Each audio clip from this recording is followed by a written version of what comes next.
The White House, the House, and the Senate have reached agreement on a framework that will pay for any final negotiated agreement. So the revenue side of this, we have an agreement on. Okay? Thank you. Thank you. Thank you, Senator Schumer. Thank you. So the White House and the congressional Democrats have agreed to a framework to pay for their huge emerging social and environmental bill. The pay-fors are there. So what's the problem? Corporate Democrats are the problem. So let's talk to corporate Democrats for a brief millisecond, shall we? Hey, Joe. Hey, Kristen. Hey, lunatic, fringy corporate, third way Democrats in the House. Do you really think that crashing the Democratic president's entire agenda for American families is going to help you get reelected or hurt you? Do you think your constituents, be they Republican voters or Democratic voters, would react well to a complete and total failure to produce anything meaningful for their children, a child tax credit, or pre-K, universal pre-K? We're not talking daycare. We're talking pre-K. Do you think that the Republicans in your district would react very well to the failure of community college becoming free to anybody that wants to go to an additional 2 years of public school? Do you think they would react well to your no vote against your own president's agenda as Democratic voters? Because I suggest to you they won't. Okay, for another brief moment, may I speak to you? Do you think big business that typically writes the checks for your breakfast fundraiser, your lunch fundraiser, your cocktail party fundraiser, your dinner party fundraiser, and your post-dinner adventures, or your CODELs, your congressional getaways, that are sponsored by corporate donors with private jets or corporate donors with, Verbo rentals on the Outer Banks? Do you think that they're going to react favorably to businesses tanking, to the stock market crashing because of the debt ceiling being held hostage by Republicans? Do you think that's going to be acceptable to your big business donors? Do you think they're for the United States of America smashing its recovery, just ending it and putting us back in Depression era economics? You think that's a good bet for you? That's all I want to say. That's all I want to say to them. There is nothing more to say to corporate Democrats. I can't even believe that there is such a thing as a Democrat that would vote against their own party's presidency in favor of becoming a minority party yet again in 11 months.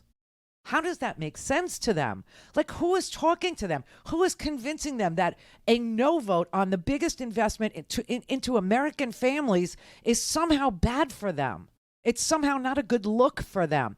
It's paid for God's sake. It doesn't add a nickel or a dime to the debt. The debt ceiling is previous spending. $8 trillion Donald Trump put on the tab. $8 trillion. And now we have to pay for it. Other than that, if we don't pay for it, we become, a deadbeat country.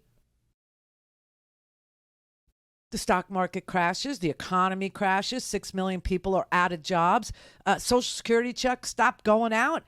People don't go to work anymore. If they work for the federal government, they don't get paid. Or some will have to work, just like they did last time. You remember when Donald Trump shut down the government for 35 days?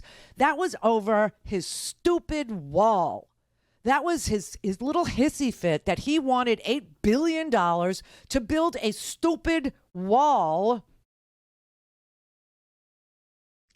that had no chance of doing anything about immigration at all. Look where they are now. Now they're in Del Rio, Texas. They're not in, they're not crossing the border, where the wall, where they wanted the wall.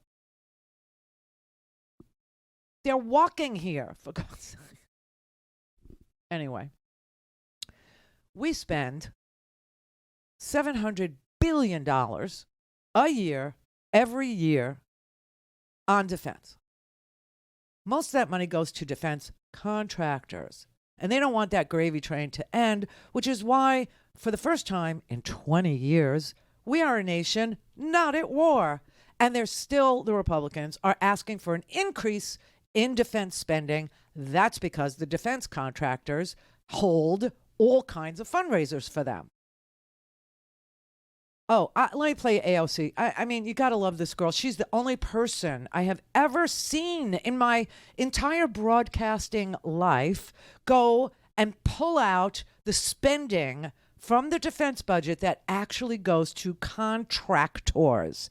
I mean, I've been sued by them, as you know, for pointing out that they behave as mercenaries, for pointing out that they torture people, and then blame it on enlisted low-ranking personnel who then go to Leavenworth for 10 years because they believed that the defense contractors were CIA operatives and that the Secretary of Defense, Donald Rumsfeld, who died recently, had signed an order saying, oh, no, we're for enhanced interrogation techniques, and the defense contractors were hired to deploy those techniques.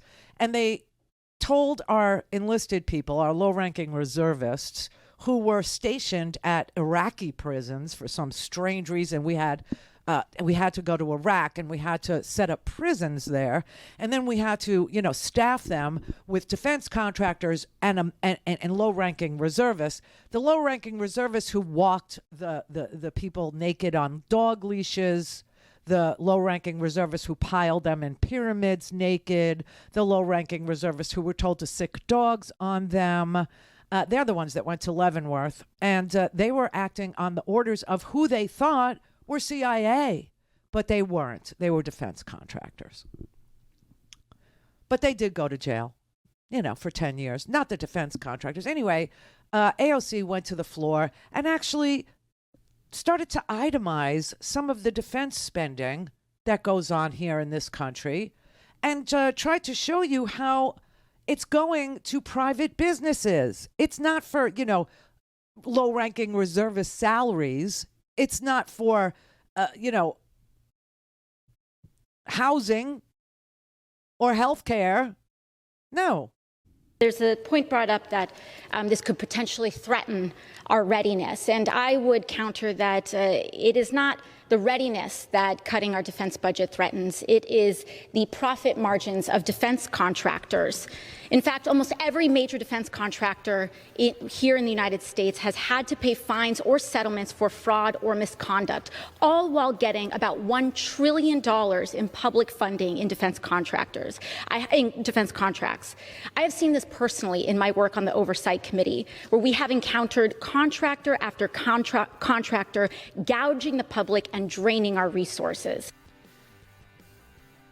And the Republicans are going to lie to you and say Democrats don't support the troops.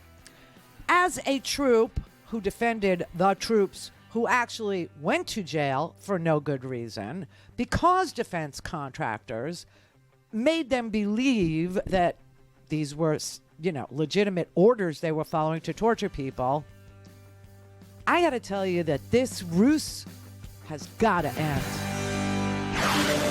Don't have time to listen